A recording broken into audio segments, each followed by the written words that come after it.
క్షణమైన ఒక పక్కన నిన్నటి వరకు అవిశ్రాంతంగా ఒక వృత్తిలో ఉండి ఆ వృత్తికి న్యాయం చేయాలనే అవిశ్రాంత పోరాటం చేస్తూ రేపటి నుంచి మనం దానికి వెళ్ళమనే ఒక చిన్న బాధ కూడా ఉంటుంది ప్రతి ఒక్కరికి. అదేవిధంగా ఉపాధ్యాయ వృత్తి అంటేనే భగవంతుడి తర్వాత మనం భగవంతుడితో పోల్చేంత ఉన్నతమైన వృత్తి.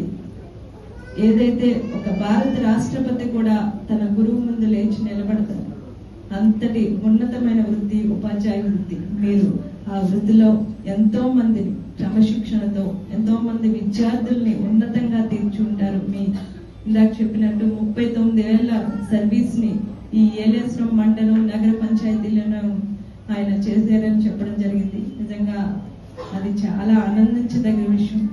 ఎందుకంటే ఇన్ని సంవత్సరాలు ఒక చోట పనిచేసి ఇంతమంది అభిమానాలను సంపాదించుకుని ఆయన ఆ వృత్తికి ఎంత న్యాయం చేశారో దాన్ని బట్టే మనం తెలుసుకోవచ్చు.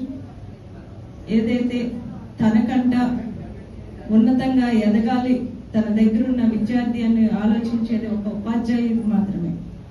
అంతటి ఉన్నతమైన వృత్తిలో ఉండి మీరు ఇన్ని రోజులు మీరు చేసిన సర్వీస్ కి మరొక్కసారి మీకు అభినందనలు తెలియజేసుకుంటూ రాబోయే కాలంలో కూడా మీ విశ్రాంత జీవితం ఆయుర ఆరోగ్యాలతో సుఖ సంతోషాలతో గడపాలని మనస్ఫూర్తిగా కోరుకుంటూ మీ సలహాలను మీ అనుభవాలను కూడా మీ ముందున్న తరానికి మీరు అందించాలి.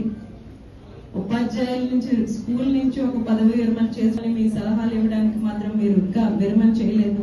మీ వాటిలన్నింటినీ కూడా మీ తోటి వారికి మీ ముందు తరం వాళ్ళకి కూడా అందించాలని మనస్ఫూర్తిగా కోరుకుంటూ ఈ అవకాశాన్ని ఇచ్చి ఇంతటి అందమైన ఈ సభకు ఈ వేదికకు నన్ను ఆహ్వానించినందుకు పెద్దలందరికీ మరొక్కసారి నా హృదయపూర్వక కృతజ్ఞతలు తెలియజేసుకుంటూ ఈ అవకాశాన్ని ఇచ్చిన మీ అందరికీ కూడా ధన్యవాదాలు తెలియజేసుకుంటూ చివరిగా నేను కూడా